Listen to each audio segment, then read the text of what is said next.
welcome back to my channel. So today, I am super excited to be bringing you today's video because we've been meaning to make it for the longest time ever. I get so many DMs from you guys, which I absolutely love. Keep them coming. But a lot of you just want to know how to not kill your indoor plant babies because, hello, we want them to thrive and be the best that they can be. And I'm super excited to be teaming up with Yates for this video because they have the best new product ever, which I will get into. But yeah, we want your indoor plant babies to be happy, thriving, healthy. So I'm gonna give you all the tips and tricks that you're gonna need to know to get them happy, so keep on watching. Whoopsie, just realized I didn't have the lights on, so lights are on. I'm just gonna jump straight into the #1 reason why people kill their indoor plants, and that is from overwatering or underwatering. Basically, overwatering is the #1 reason why, because people think that they have to water their plants every 2 seconds. So stop watering your plants every day, honey. So obviously it depends on the time of year. In winter, you would obviously water them less because the soil takes longer to dry out. But in summer, you need to water them more often because the soil dries out a lot quicker.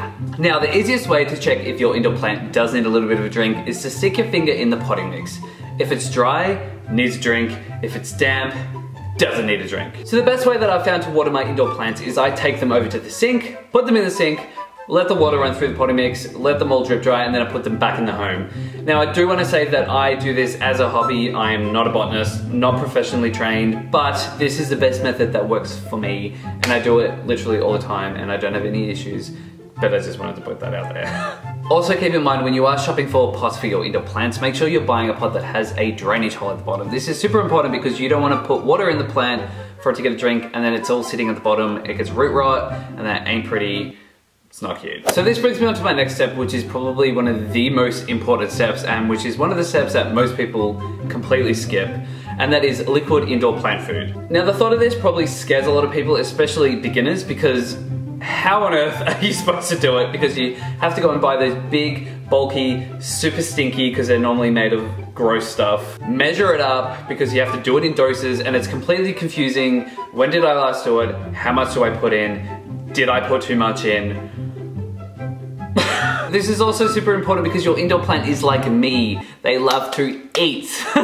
No, but in all seriousness, your indoor plant can survive on just water, but it can be so much more happy with the correct food. And this is where Yates come in with their amazing new product. So I'm so excited for this product because all the old products that I've bought, which is the concentrate and that is stinky and you have to measure up and all that sort of stuff, is designed for outdoor plants. This is designed for indoor plants. So these little dudes are super, super easy to use, but I'm gonna demonstrate how to use them on my Monstera and my Begonia. So the first thing I do is on the back of the pack, you can see there is a start date.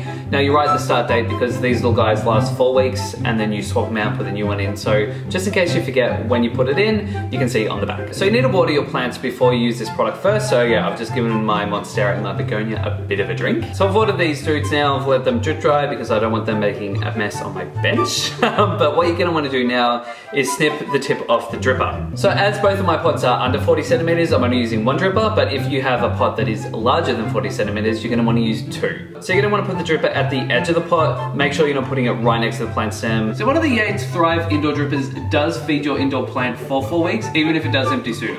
They're super, super easy. You don't need to measure anything out. You don't need to think about it. You literally just let them do their thing. The next super important step is light. There are some indoor plants out there that can tolerate low light, but that just means that they won't die in low light, but they will prefer light. So in my house, I have these floor-to-ceiling glass doors that let in a lot of light, which is part of the reason why I put most of my plants here because there's so much light. But down the other end of my house, it doesn't have the greatest light. So it's about finding the perfect spot for your little indoor plants to live. Now in my house, I have these floor-to-ceiling glass doors at the end of the house here, and I only get evening sun coming in. But if you do have a very bright spot like this that gets direct light, I would recommend not putting your little indoor plants there because they can burn. Now I had to learn that the hard way because when I first started my journey of becoming an indoor plant god, I don't really know anything. I didn't look at any YouTube videos. I just started buying indoor plants because I was like, I can do that. So I bought a whole bunch of plants, burnt a whole bunch of leaves, killed a whole bunch, but look, if I could do it, you can do it. But yeah, you gotta find the sweet spot. So filtered light is the best, which is like right now. There is lots of light, but there's no sun beaming its light in on my leaves, burning them, making them more crispy. Indirect light is perfect. Filtered indirect light is the best. I also have windows like this, which are frosted because my neighbors are really close, which is very annoying. But that is also good because it's not direct, it's filtered, so we love that. So the next tip to keep in mind, which is something that I also had to learn the hard way, is heating and cooling in obviously colder months, warmer months. Heaters and air conditioners dry out the air, something chronic. And a lot of plants like humidity in the air, like I just said, which is what heaters take out. It's dry. The air is dry. So this poor little guy, I had to learn the hard way, but he survived, which is great. But he faces where my heat blasts out in the winter time, and it just dries the air out. The soil dries out real quick, and it's not cute. So I did divert where the heat comes out, but just keeping that in mind when placing your plants, that they do like moisture in the air, and heaters can dry out the air. So my next step for having super happy indoor plants is grooming. Now you might be like, how on earth do you groom a plant? But this step is super important for a few reasons. So the first reason is if your indoor plant has a leaf on it that is dying, snap it off, get rid of it, because your indoor plant is still putting energy into growing that leaf, and that leaf ain't coming back, she's gone. But if you pull that leaf off, your indoor plant can spend its energy appropriately growing the good leaves, not the bad leaves. So the second reason is to get rid of all those dead, crusty leaves on top of the potting mix, because guess what? They attract those tiny little bugs that we all hate. There are a few reasons why those bugs do come around, but part of the reason is because there is all crusty dead leaves on top of the potting mix, so get rid of those because they love those. Another reason is damp potting mix, but you can't really avoid that because you gotta water them. But I have a mixture that helps so much. So if you get a little shallow dish and you put a little bit of vinegar, a little bit of honey, and a little bit of dishwashing liquid, and just sit it near your indoor plants, they will buzz around and come and find it, and they will get in there and they won't be able to get it out, and you will trap them and get rid of them because they're nasty.